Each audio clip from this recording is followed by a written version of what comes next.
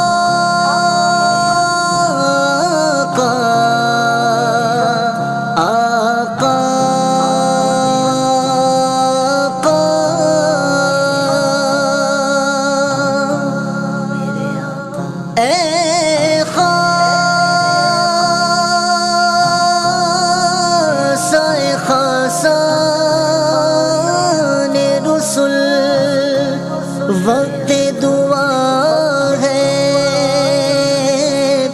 امت پہ تیری آ کے عجب وقت پڑا ہے آقا میرے آقا امت ہے پریشان خبر لیجیے آقا امت ہے پریشان خبر لیجیے آقا عاصی ہے گناہ گار خبر لیجیے آقا فاروق نہ طارق ہے نہ محمود ہے کوئی فاروق نہ طارق ہے نہ محمود ہے کوئی مضطر ہے مسلمان خبر لیجیے آقا مضطر ہے مسلمان خبر لیجیے آقا خطرے میں ہے پریشان خبر خطرے میں جیے خبر لیجیے آقا عاصی ہے گناہ گار خبر لیجیے آقا ہر سمت مسلمان پہ چڑھاتا ہے طوفان ہر سمت مسلمان پہ چڑھاتا ہے طوفان طوفان پہ طوفان خبر لیجیے آقا طوفان پہ طوفان خبر لیجیے آقا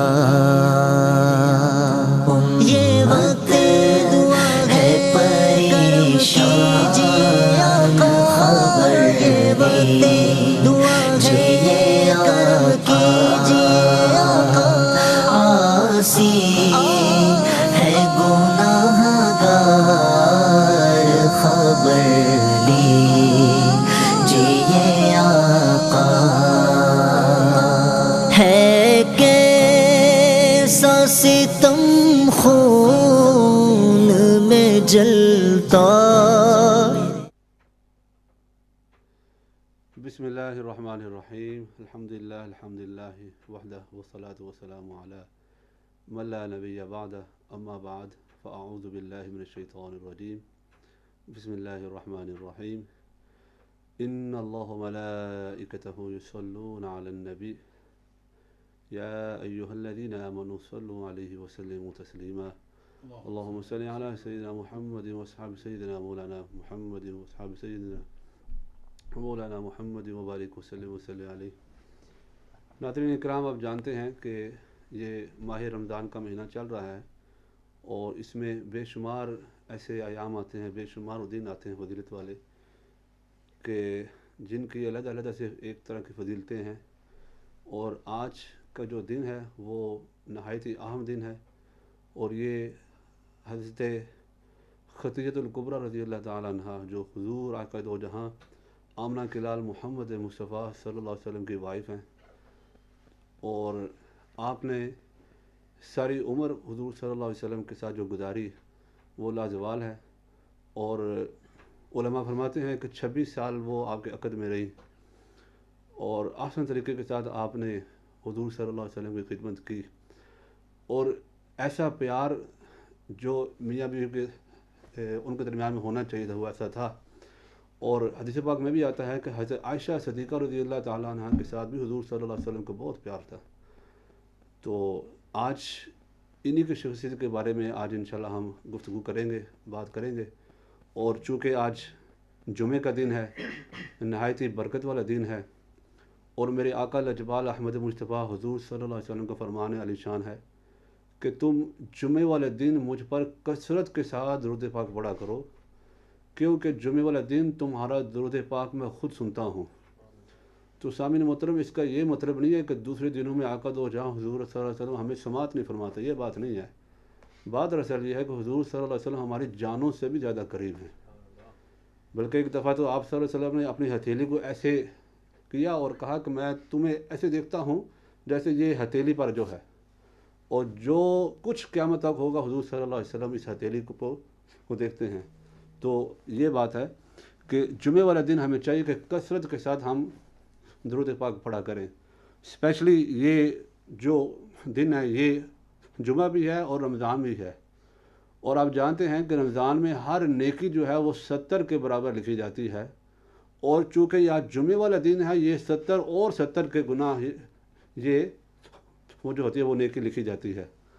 تو ان دنوں کو آپ معمولی مت جانیں، ان کو غنیمت جانیں. بچوں کو بھی یہ وہ ترغیب دلائیں کہ آپ درود پاک پڑھا کریں کثرت کے ساتھ، نماز پڑھیں، اور جب آپ خود نماز پڑھیں تو ایک آدھ مسئلہ ان کے لیے بھی بچھائیں، بچوں کے لیے، کہ وہ بھی آپ کے ساتھ کھڑے ہوں اور نماز پڑھیں. تو بہرحال انشاءاللہ باتیں بہت ساری ہوں گی.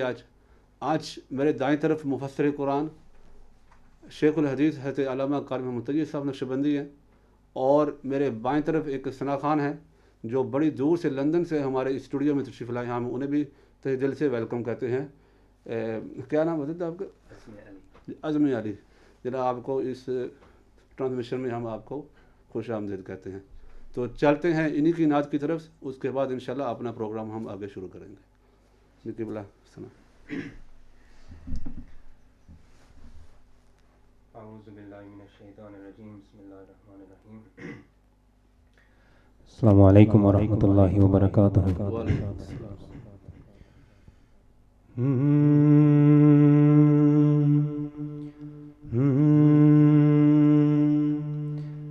راستے صاف بتاتے ہیں کہ آپ آتے ہیں، لوگ محفل کو سجاتے ہیں کہ آپ آتے ہیں. چاند تاروں میں نصیب آج بڑی ہلچل ہے، یہی آثار بتاتے ہیں کہ آپ آتے ہیں۔ صلی اللہ علیہ یا رسول اللہ، وسلم علیک یا حبیب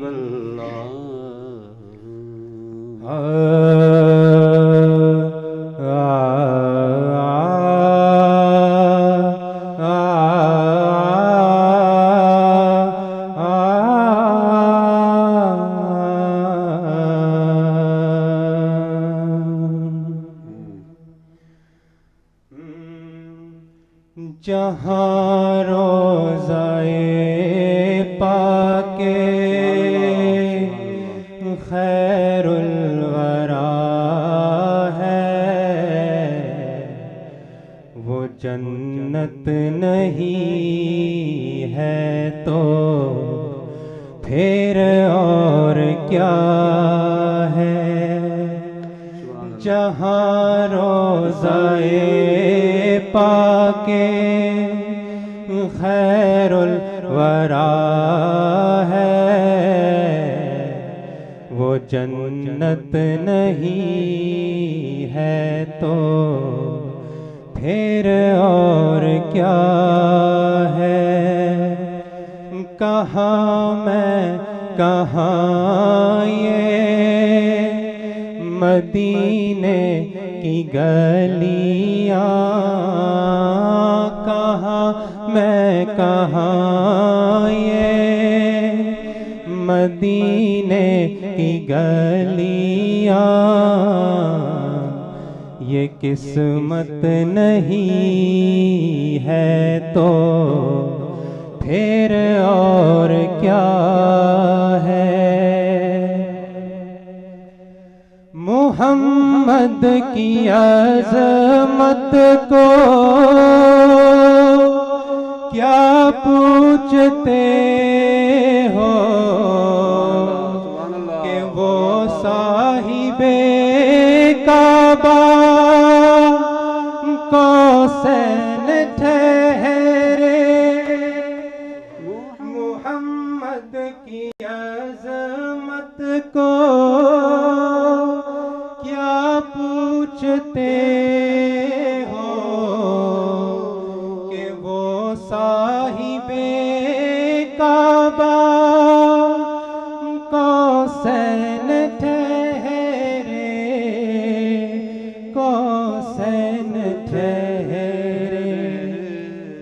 بشر کی سرے عرش مہمان نوازی، بشر کی سرے عرش مہمان نوازی، یہ عظمت نہیں ہے تو پھر اور کیا ہے؟ کہاں میں کہاں یہ مدینے کی گلیاں، یہ قسمت نہیں ہے تو پھر اور کیا ہے؟ اور جو آسی کو کملی میں اپنے چھپا لے، جو دشمن کو بھی زخم کھا کر دعا دے، جو آسی کو کملی میں اپنے چھپا لے، جو دشمن کو بھی زخم کھا کر دعا دے، کھا کر دعا اسے اور کیا نام دے گا زمانہ، اسے اور کیا نام دے گا زمانہ، یہ رحمت نہیں ہے تو پھر اور کیا ہے، کہاں میں کہاں یہ مدینے کی گلیاں، یہ قسمت نہیں ہے تو پھر اور کیا ہے۔ ماشاءاللہ سبحان اللہ جی، بہت پیاری آپ نے نعت پڑھی۔ وہ جو پہلا جو شعر تھا نا، راستے صاف بتاتے ہیں کہ آپ آتے ہیں، ہمارا کیا تھا کہ لوگ محفل کو سجاتے ہیں کہ آپ آتے ہیں۔ کمال کا لکھا پیر نصیر الدین نصیر صاحب نے شعر، اور اس میں ایک وہ بھی شعر شاید آپ چھوڑ گئے ہیں کہ وہ چاند تاروں میں نصیر آج بڑی ہلچل ہے، ہاں جی، چاند تاروں میں نصیر آج بڑی ہلچل ہے کہ آگے چاند تاروں میں نصیر آج بڑی ہلچل ہے، پھول شاخوں کو ہلاتے ہیں کہ آپ آتے ہیں۔ آئے ہائے ہائے کیا کمال، میرا فیوریٹ ترین یہ کلام ہے جی، میں اکثر پڑھتا ہوں لیکن آج ذہن سے نکل گیا۔ لیکن آج کا جو موضوع ہے اس کی طرف چلتے ہیں کہ حضرت خدیجہ رضی اللہ تعالی عنہا کا آپ سے نکاح کب اور کیسے ہوا، اور آپ کے فضائل جو ہے وہ اس بارے میں آپ کچھ ارشاد فرمائیں۔ نحمده ونصلي ونسلم على رسوله الكريم، اما بعد فاعوذ بالله من الشيطان الرجيم، بسم الله الرحمن الرحيم۔ النبي اولى بالمؤمنين من انفسهم وازواجه امهاتهم، صدق اللہ العظیم۔ معزز سامعین و ناظرین، جیسا کہ ابھی آپ نے سنا کہ آج 10 رمضان المبارک ہے، اور یہ حضرت ام المؤمنین سیدہ خدیجۃ الکبریٰ رضی اللہ تعالیٰ عنہا کا یوم وصال ہے۔ سبحان اللہ۔ قرآن نے حضور صلی اللہ علیہ وسلم کی تمام ازواج مطہرات کو مومنوں کی مائیں قرار دیا ہے۔ سبحان اللہ۔ ابھی میں نے آیت مبارکہ پڑھی ہے، رب فرماتے ہیں النبی اولیٰ بالمؤمنین من انفسہم، نبی پاک صلی اللہ علیہ وسلم مومنوں کے لیے ان کی جانوں سے زیادہ عزیز ہیں۔ اولا کے بہت سارے معنی ہیں، میرے نزدیک یہ خوبصورت معنی ہے کہ مومنین کے لیے حضور صلی اللہ علیہ وسلم کی ہستی جانوں سے زیادہ پیاری ہے، بے شک جانوں سے زیادہ محبوب ہے۔ ایسے وَأَزْوَاجُهُ أُمَّهَاتُهُمْ، اور آپ کی جو بیویاں ہیں وہ سارے مومنوں کی مائیں ہیں۔ تو حضور کی ساری ازواج کا یہاں ذکر آ گیا ہے۔ ہم جو اہل سنت ہیں، ہم حضور کی ساری ازواج کا احترام کرتے ہیں۔ سبحان اللہ۔ یہ نہیں کہ ہم نے گروپ بنائے ہوئے ہیں، سلیکٹ کیا جی ہاں، کہ بعض کا احترام ہے حضور کی ازواج کا اور بعض کا احترام نہیں ہے، یہ اہل سنت کا طریقہ نہیں ہے۔ جی ہاں، حضور صلی اللہ علیہ وسلم کی ازواج مومنوں کی مائیں ہیں، چاہے وہ حضرت عائشہ صدیقہ ہوں، چاہے وہ حضرت سیدہ حفصہ ہوں، خدیجۃ الکبریٰ رضی اللہ عنہ، حضرت سیدہ زینب ہوں، حضرت سودا ہوں، اور جتنی بھی ازواج مطہرات ہیں۔ لیکن آج چونکہ ہمارا موضوع حضرت خدیجۃ الکبریٰ رضی اللہ تعالی عنہا کی فضیلت کا بیان کرنا ہے۔ حضرت خدیجۃ الکبریٰ حضور صلی اللہ علیہ وسلم کی سب سے پہلی زوجہ ہیں، اور آپ صلی اللہ علیہ وسلم نے ان کے ساتھ زندگی کا ایک طویل حصہ گزارا ہے۔ اور یہ نکاح کب ہوا، آپ نے سوال کیا کہ کیسے ہوا۔ وہ اس طرح سے ہوا کہ حضرت خدیجہ رضی اللہ عنہا کا ایک تجارت کا سلسلہ تھا، وہ اپنا مال تجارت کے لیے شام میں، یمن میں، مختلف ممالک میں بیچتی تھی، اور لوگ ان کے ساتھ دھوکہ کرتے تھے۔ جتنا مال وہ کماتے تھے، جتنا نفع، جتنا پرافٹ ان کو ملتا تھا، وہ سارا آ کر دیتے نہیں تھے. وہ ادھر لاسٹ ہو گیا جی، یہ ہو گیا جی، وہ ہو گیا، جس طرح کے لوگ کرتے ہیں. آپ کو پتہ چلا حضرت خدیجۃ الکبریٰ کو کہ مکہ شریف میں وہ نوجوان ہے جس کو محمد سبحان اللہ صلی اللہ علیہ وسلم کہتے ہیں کہ پورے شہر میں ان سے زیادہ سچا کوئی نہیں، واہ واہ، پورے شہر میں ان سے زیادہ امین کوئی نہیں، پورے شہر میں ان سے بڑھ کر کوئی وعدے کی پاسداری کرنے والا کوئی نہیں. سبحان اللہ. وہ صادق الوعد ہیں، وہ امین ہیں، بے شک. وہ سچے ہیں. ان کے خلق کی مثال لائی نہیں جا سکتی.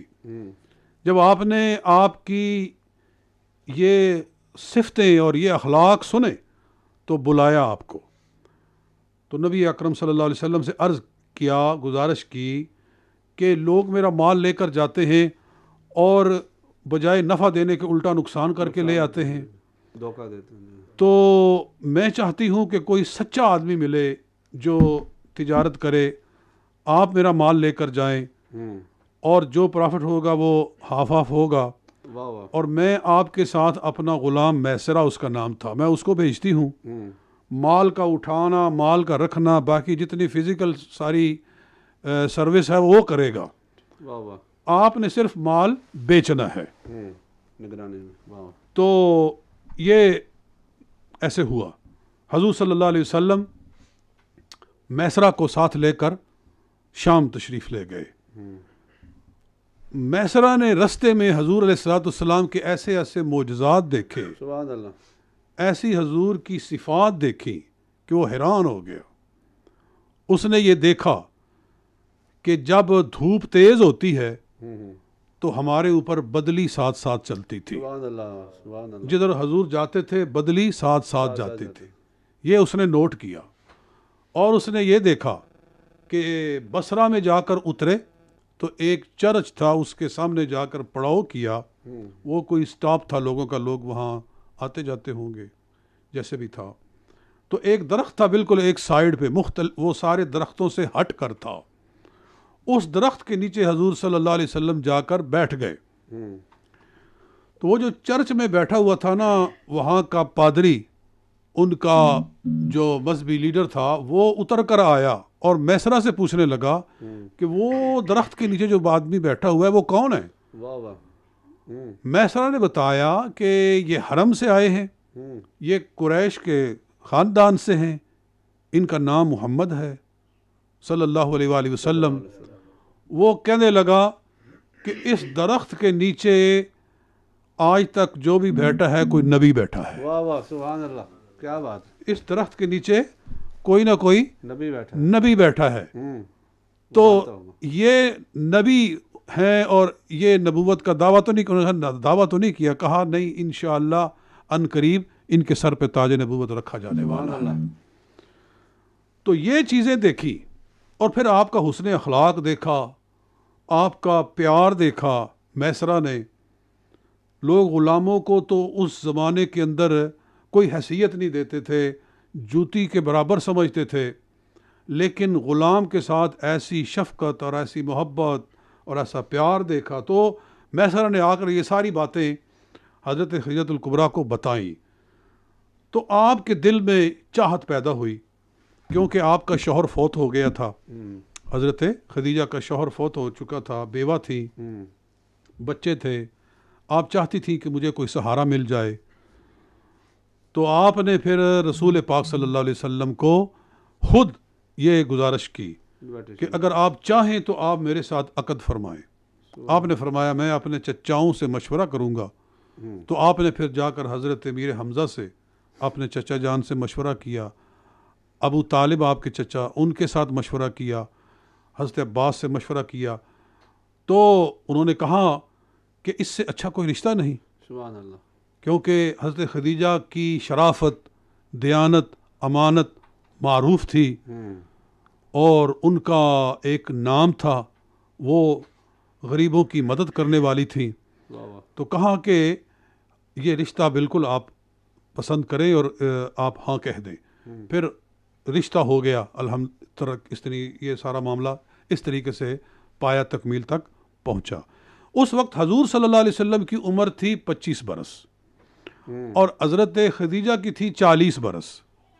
15 سال بڑی تھی حضور صلی اللہ علیہ وسلم سے. آپ 15 سال بڑی تھی اور ساتھ میں 5-6 بچے بھی تھے.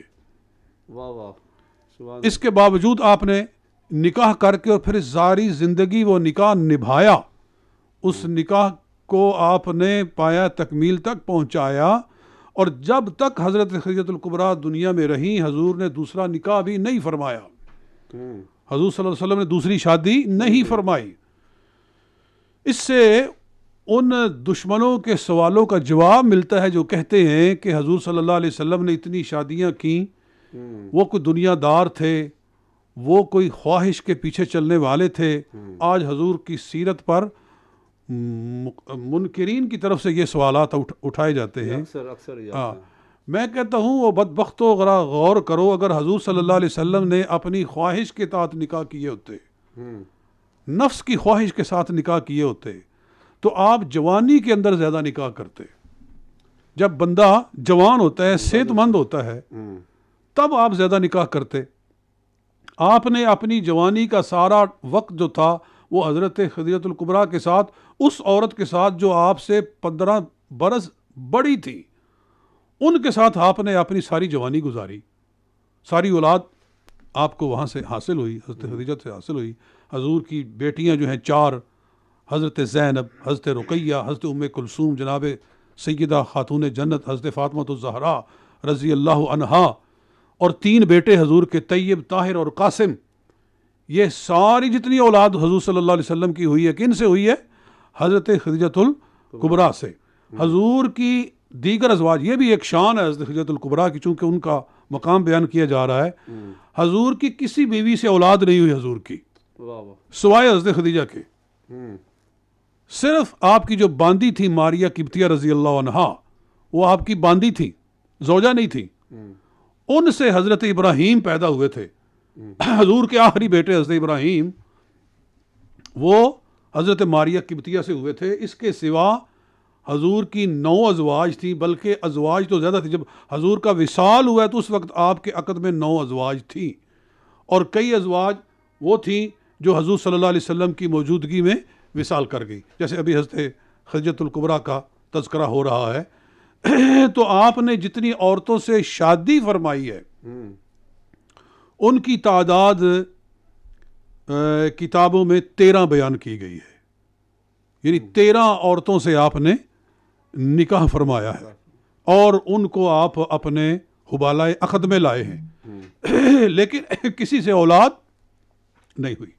اولاد ہوئی ہے تو حضرت خدیجہ الکبریٰ رضی اللہ تعالی عنہا سے ہوئی ہے, ساری اولاد ہوئی.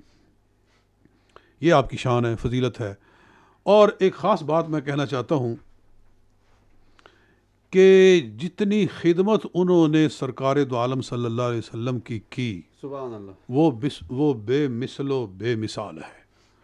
اور بتایا کہ ایک وفادار بیوی, ایک تابع دار بیوی, ایک فرض شناس بیوی, ایک محبت کرنے والی بیوی کیسی ہوتی ہے.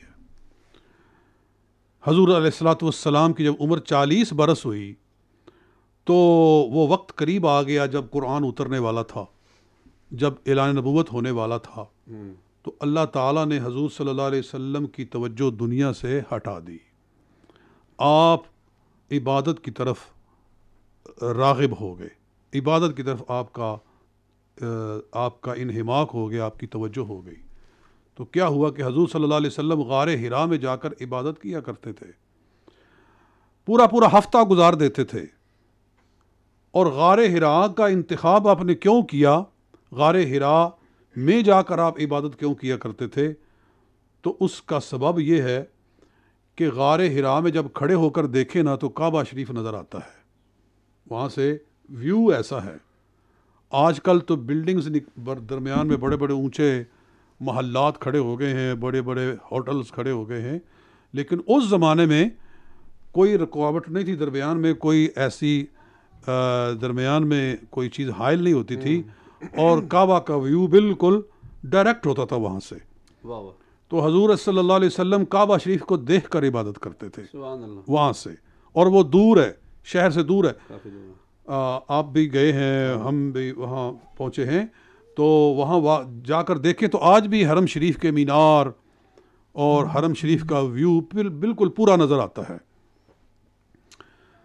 تو آپ وہاں پورا ہفتہ، بلکہ ایک روایت میں آتا ہے کہ پورا رمضان المبارک آپ نے اکٹھا وہاں گزارا عبادت کرتے ہوئے. تو سرکار صلی اللہ علیہ وسلم کے لیے کھانا لے کر حضرت خدیجۃ الکبریٰ وہاں جایا کرتی تھی. آپ اندازہ کرو کہ میں 2-3 دفعہ غار حرا پر گیا ہوں، کتنا مشکل ہے اوپر چڑھنا.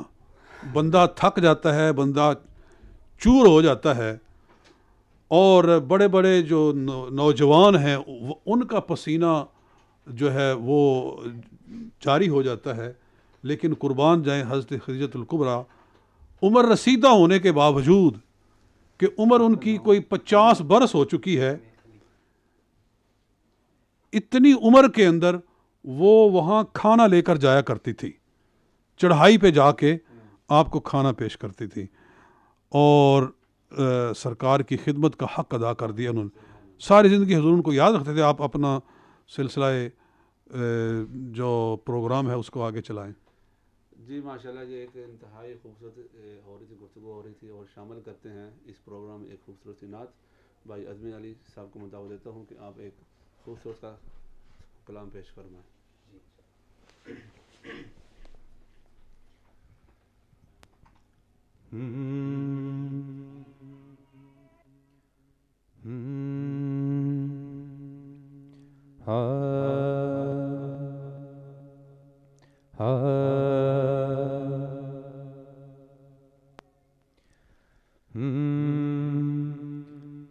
سرکار دو عالم کے خزینے سے ملے گا سکھ چین ملے گا تو مدینے سے ملے گا. سرکار دو عالم کے گلی کوچوں کے کنکر جس کو بھی اٹھاؤ وہ نگینے سے ملے گا. جس کو بھی اٹھاؤ وہ نگینے سے ملے گا. صلی اللہ علیہ یا رسول اللہ.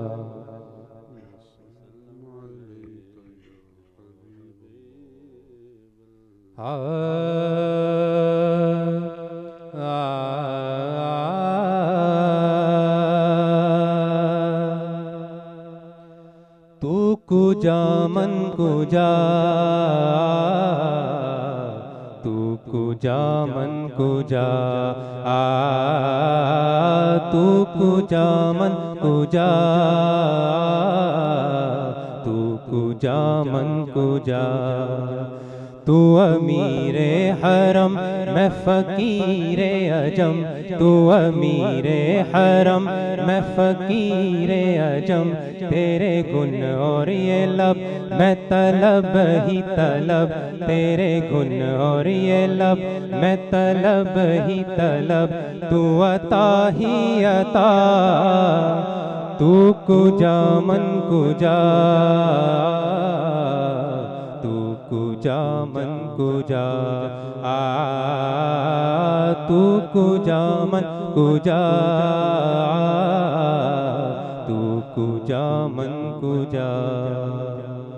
الہام ہے جامع تیرا، الہام ہے جامع تیرا، قرآن امامہ ہے تیرا، قرآن امامہ ہے تیرا.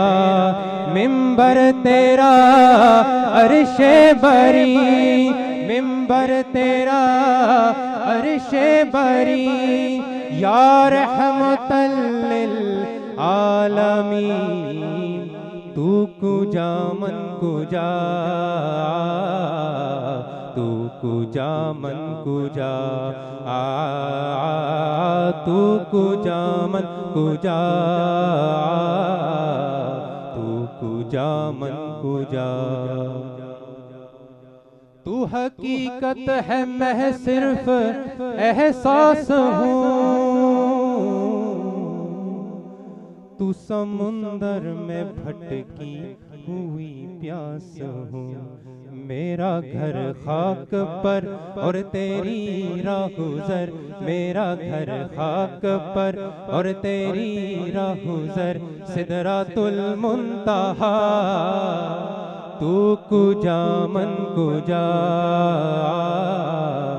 تو کجا من کجا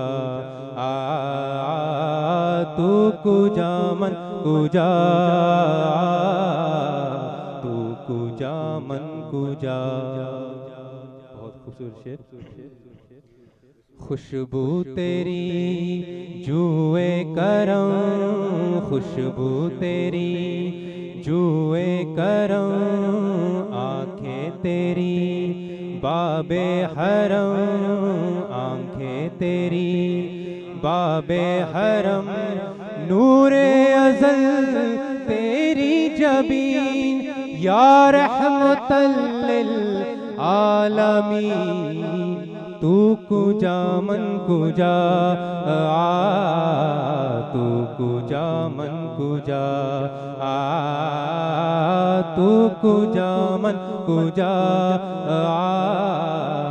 تو کجا من کجا خیر البشر رتبہ تیرا خیر البشر رتبہ تیرا آواز حق کتبہ تیرا آواز حق کتبہ تیرا آفاق تیرے سامائی سائز جبریل امین یا رحمت للعالمین تو کجا من کجا تو کجا من کجا تو کجا من کجا تو کجا من کجا تو کجا من کجا تو کجا من کجا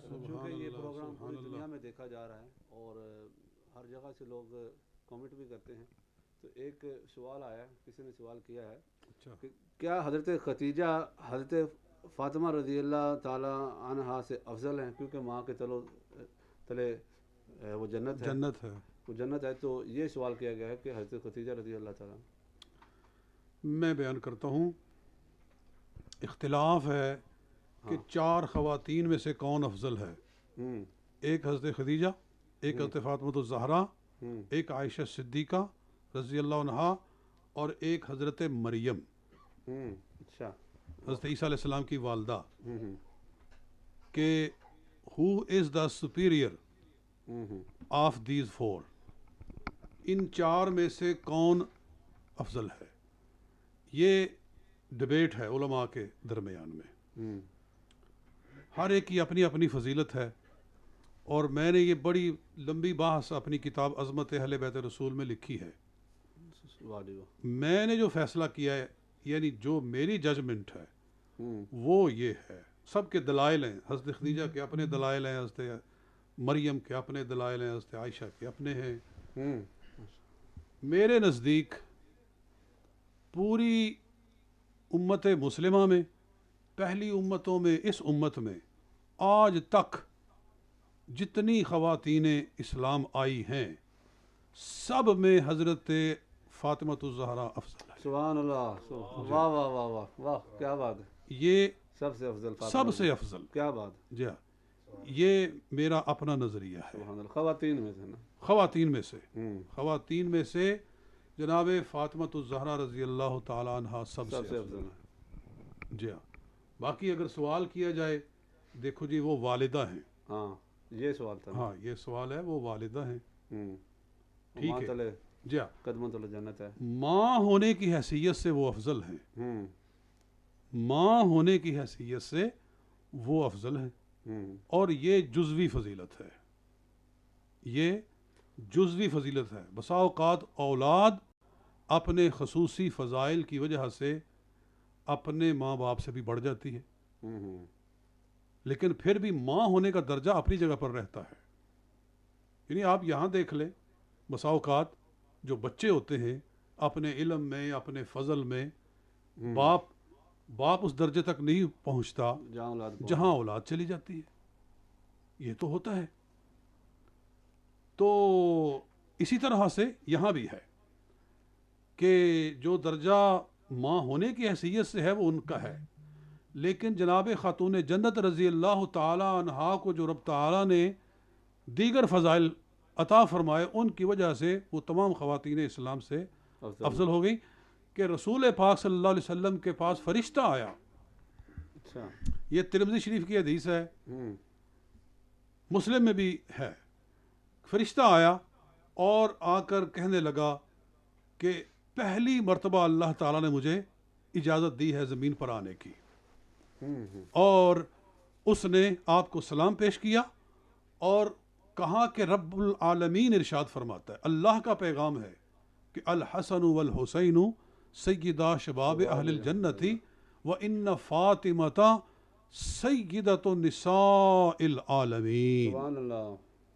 کہ حسن و حسین جنتی نوجوانوں کے سردار ہیں، اور حضرت فاطمہ الزہرا تمام عالمین کی خواتین کی سردار، تمام خواتین عالم کی سردار ہے. اور دوسری میں ہے روایت میں کہ سیدۃ نساء اہل الجنہ، جنت میں جتنی عورتیں جائیں گی ان سب کی سردار ہے، دا کوئین آف پیراڈائز. تو یہ شان ہے حضرت خاتون جنت رضی اللہ عنہ. انشاءاللہ رمضان کی ٹرانسمیشن کے اندر آگے چل کر ان کا بھی دن آنے والا ہے، وہ بھی رمضان شریف کے اندر ہی واصل بحق ہوئی تھی، تو ان کا بھی ذکر خیر ہم کریں گے. یہ آپ کے سوال کا جواب ہو گیا. اچھا، ایک اور اسی طرح کا ایک سوال آیا کہ لوگ کہتے ہیں کہ حضرت ختیجہ رضی اللہ تعالیٰ عنہ حضور اکرم صلی اللہ علیہ وسلم کی صرف ایک بیٹی تھی اور باقی بیٹیاں پہلے شوہر سے تھیں. یہ سوال کہاں تک درست ہے؟ انتہائی غلط ہے، انتہائی غلط ہے.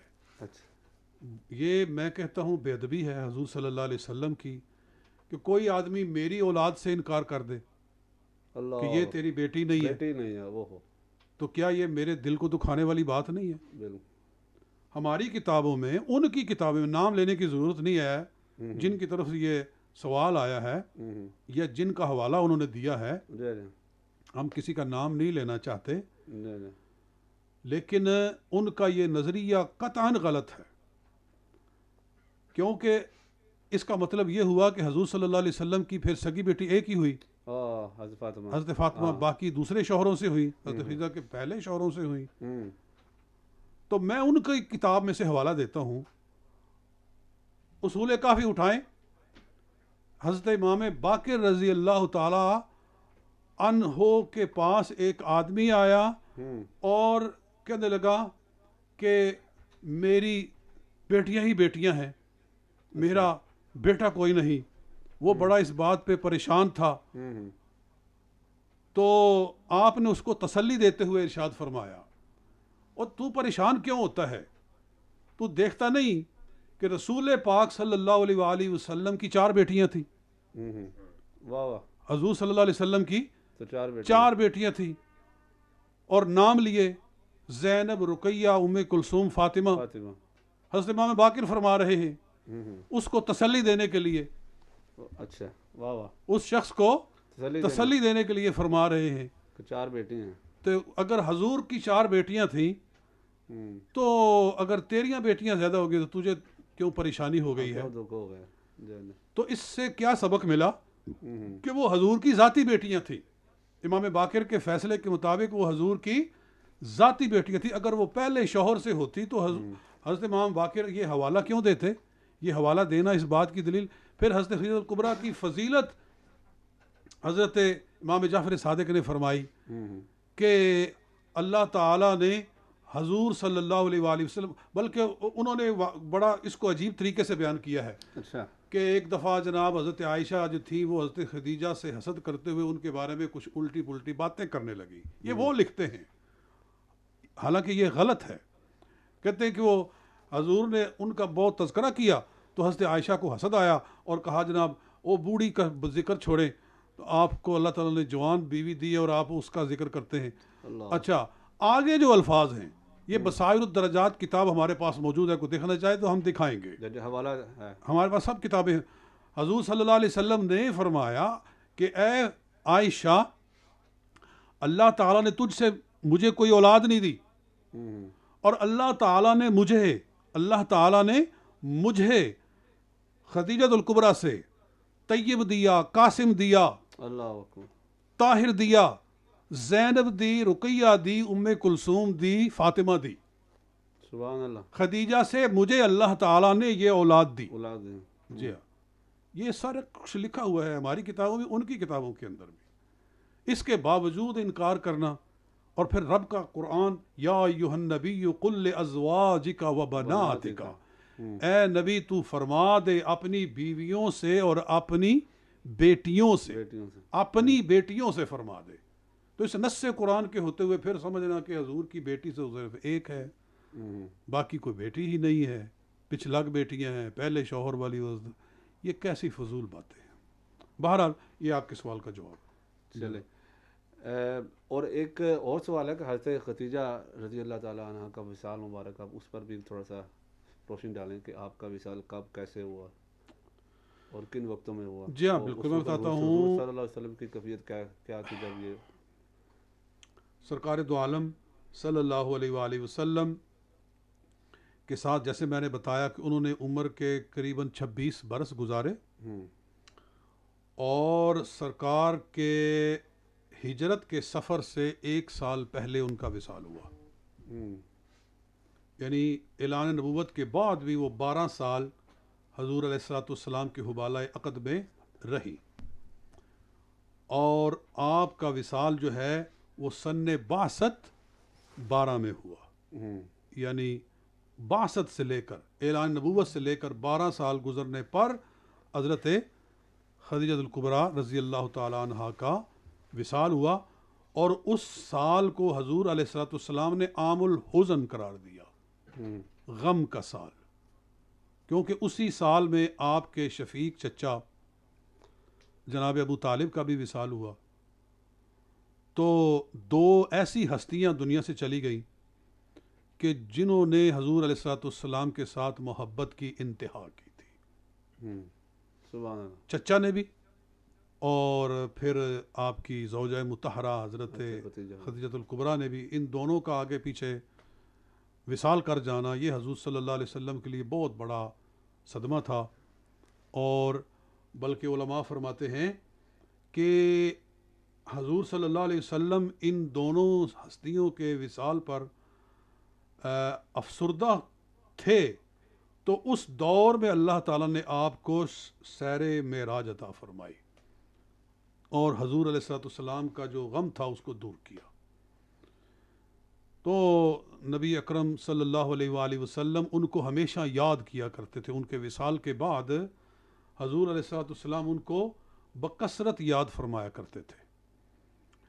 اور جب بھی آپ کوئی جانور ذبح کرتے تو اس کے گوشت میں سے کچھ حصہ حضرت خدیجہ کی سہیلیوں کو بھیجا کرتے، یعنی صرف ان کی یاد کو تازہ رکھنے کے لیے کہ ان سے وہ پیار تھا.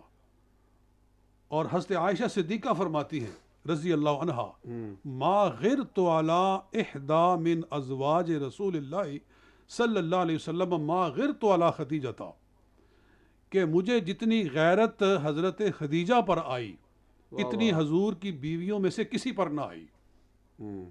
یعنی جتنا حضور مجھے اہمیت دیتے تھے وہ باقی ازواج میں سے کسی کو نہیں دیتے تھے. ہاں مجھ پر بھی اگر کسی کو فوقیت دیتے تھے تو وہ حضرت خدیجہ کو، یعنی ان کو ہمیشہ یاد رکھتے تھے.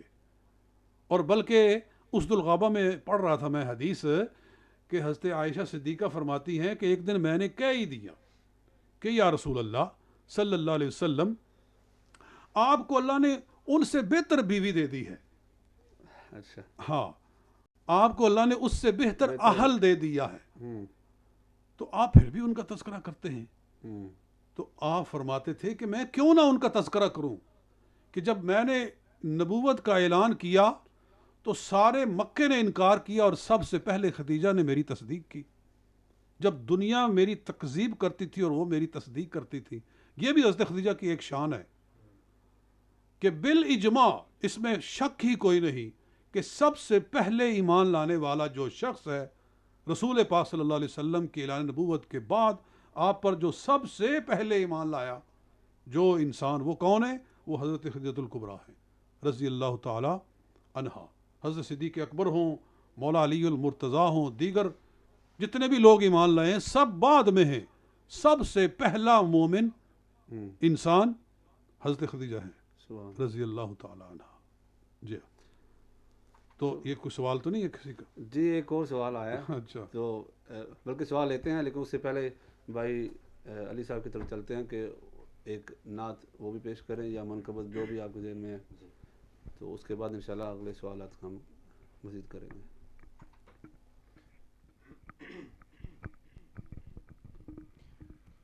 نام بھی لے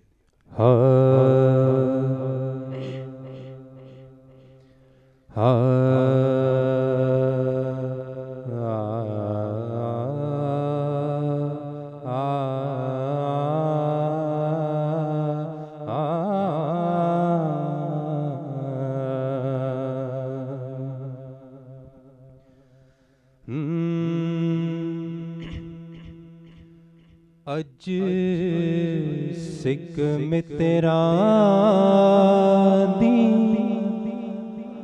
ودھیری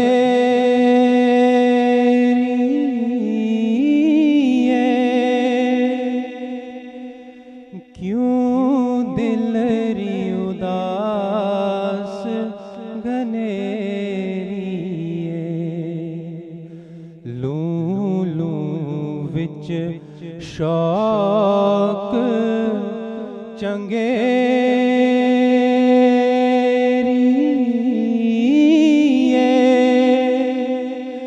اج نینا لائیاں کیوں جھڑیاں اج سکھ مترا دی ودھیری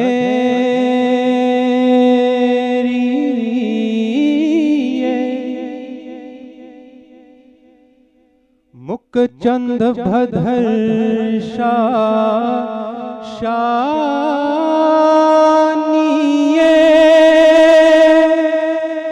متھے چمکے لاٹ نورانی مک چند بھدر شانی متھے چمک دلاٹ نورانی او کالی زلف تھے اکھ مستانی او کالی زلف تھے اکھ مستانی مخمور اکھی ان مد بھڑیاں اج سکھ مترا دی ودھیری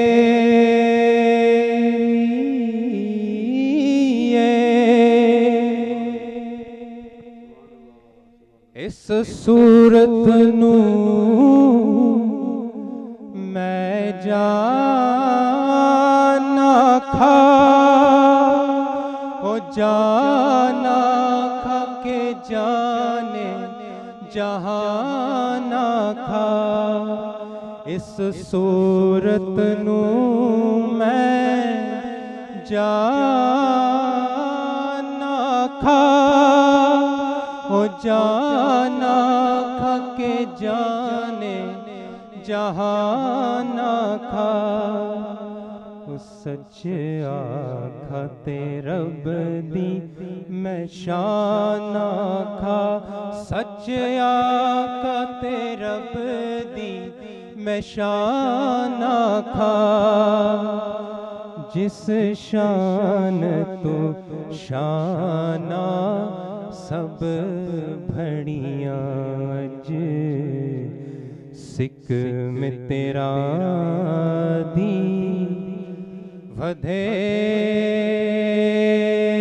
ودھیری کیوں دلری اداس گھنیری لولو وچ شوق چنگیری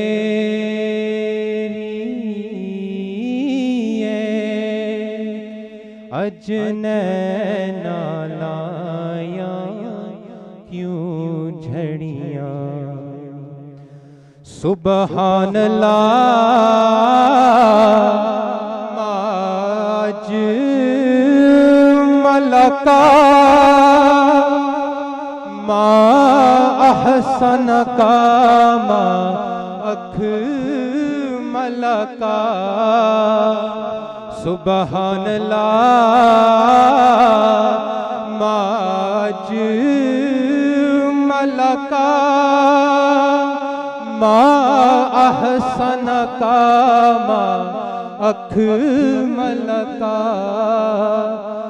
کتھے مہر علی کتھے تیری ثنا او کتھے مہر علی کتھے تیری ثنا غستاخ اکھیں کتھے جاڑیاں اج سکھ میں تیرا دی ودھیری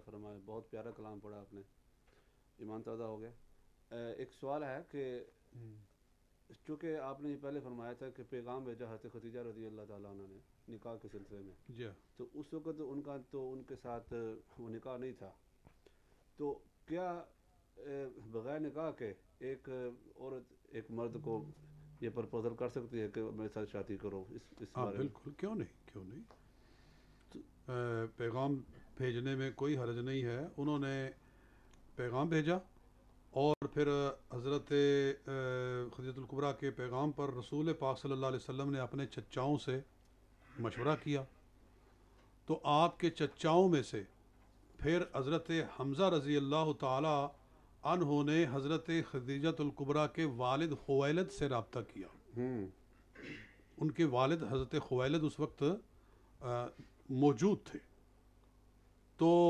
پھر دونوں جانب کے بزرگوں کا اتفاق ہوا اور پھر اس پر یہ شادی ہوئی تو اس میں کوئی حرج والی بات نہیں ہے جی اور یہ بھی بات ہے کہ کیا حرج والی بات یہ ہے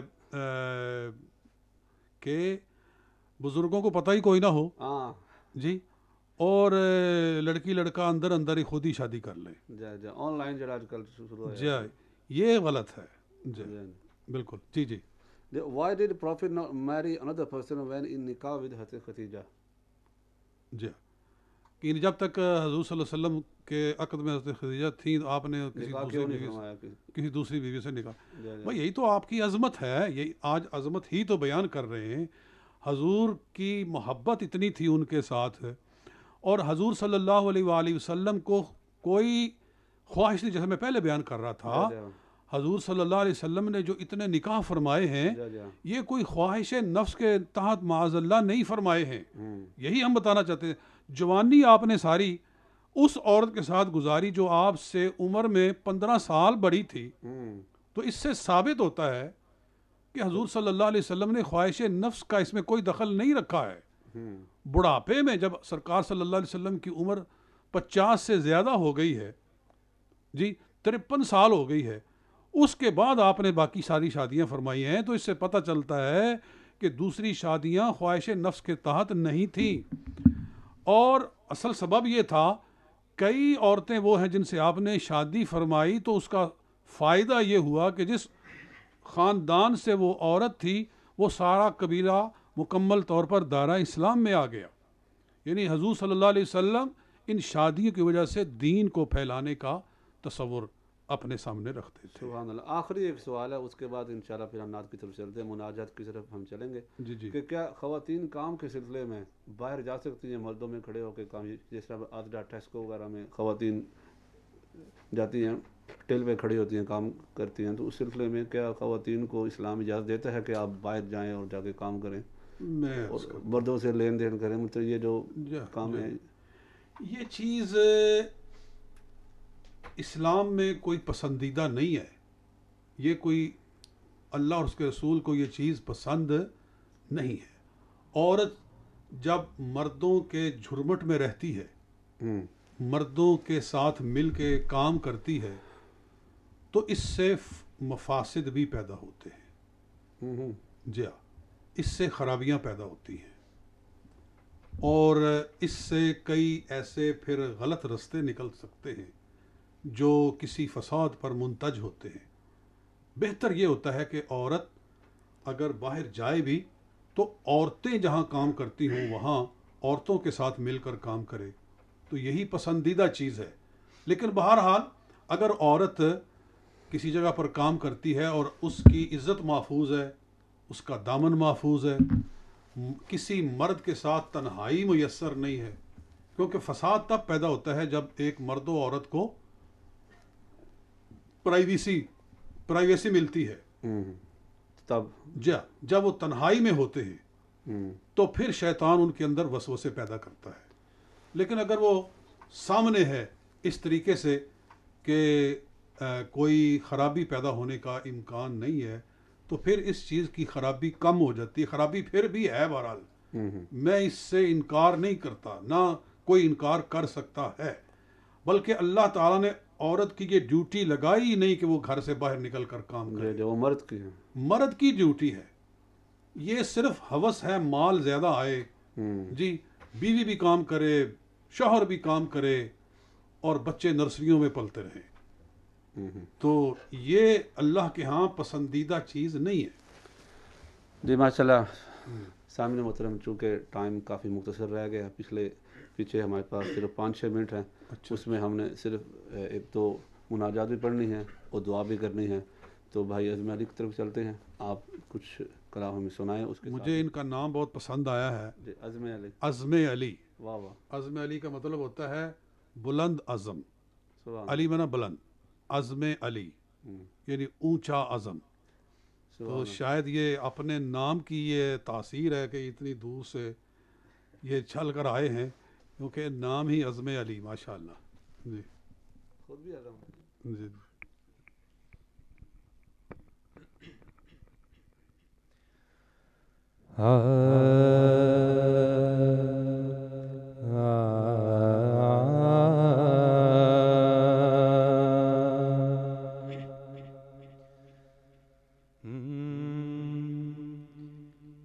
یا الہی ہر جگہ تیری عطا کا ساتھ ہو، یا الہی ہر جگہ تیری عطا کا ساتھ ہو.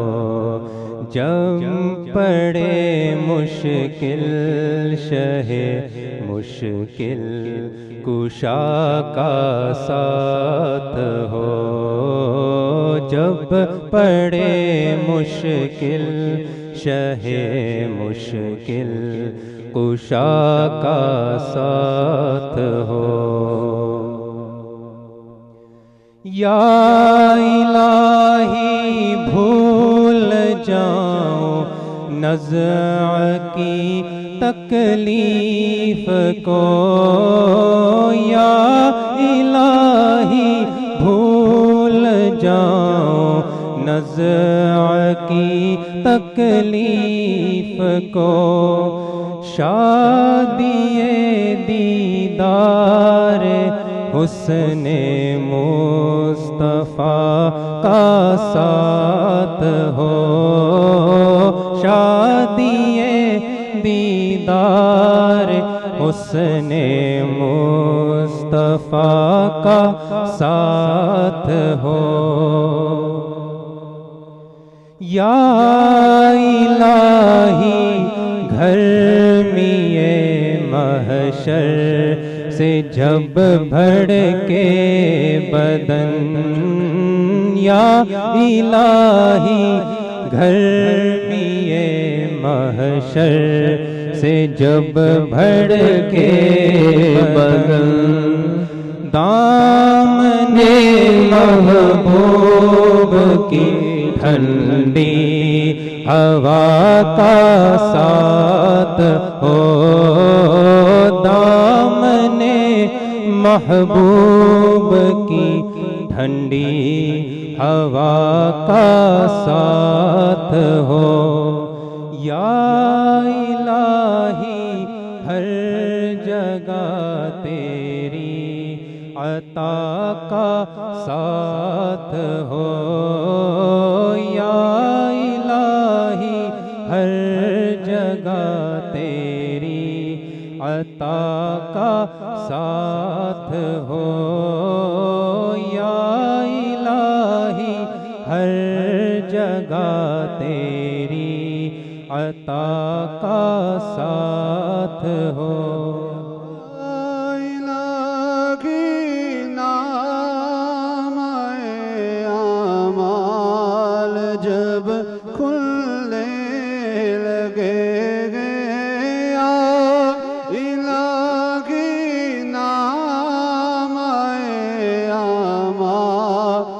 جب کھلنے لگے عیب پوش خلق ستارے خطا کا ساتھ ہو، عیب پوش خلق ستارے خطا کا ساتھ ہو۔ یا الہی جب رضا خواب گرا سے سر اٹھایا، الہی جب رضا خواب گرا سے سر اٹھائے، دولت بیدار عشق مصطفیٰ کا ساتھ۔ اللہم صلی علی سیدنا و مولانا محمد وعلی آل سیدنا و مولانا محمد النبی الامی وعلی آلہ وصحابہ بارک وسلم۔ یا ارحم الراحمین، ہمارا یہ پروگرام قبول فرما، اور جس ذوق و شوق کے ساتھ سب حضرات نے اپنا اپنا حصہ اس میں ڈالا ہے، سب کو اس کا اجر عطا فرما۔ ہمارے بھائی نوید صاحب بڑے اہتمام کے ساتھ اس کو چلا رہے ہیں، ان کو اس کی برکت نصیب فرما۔ بیٹا عزم علی یہ کافی دور سے آئے ہیں لندن سے، تو اے اللہ ان کا آنا مبارک فرما اور ان کی حاضری قبول فرما، اور یا اللہ اس افطار کے وقت میں ہم دست بدعا ہیں، مولا پاک ہماری سب دعائیں قبول فرما، اور اس برکت والے مہینے میں بیماروں کو شفا عطا فرما۔ آج ہم نے ام المومنین حضرت خدیجۃ الکبریٰ رضی اللہ تعالی عنہا کا ذکر خیر فرمایا ہے، اے اللہ روز قیامت ہمیں ان کی شفاعت نصیب فرما، اور رسول اللہ صلی اللہ علیہ وسلم کی ازواج مطہرات سے، آپ کے اہل بیت سے ہمیں سچی پکی عقیدت اور احترام عطا فرما، ہمیشہ ان کا ذکر خیر کرتے رہنے کی توفیق مرحمت فرما، اسلام کو سربلندی عطا فرما، نیک مرادیں پوری فرما۔ صلی اللہ تعالی علی رسول خیر خلقہ سیدنا و مولانا محمد و آلہ وصحابہ اجمعین، آمین برحمتک یا ارحم الراحمین۔ لا الہ الا اللہ۔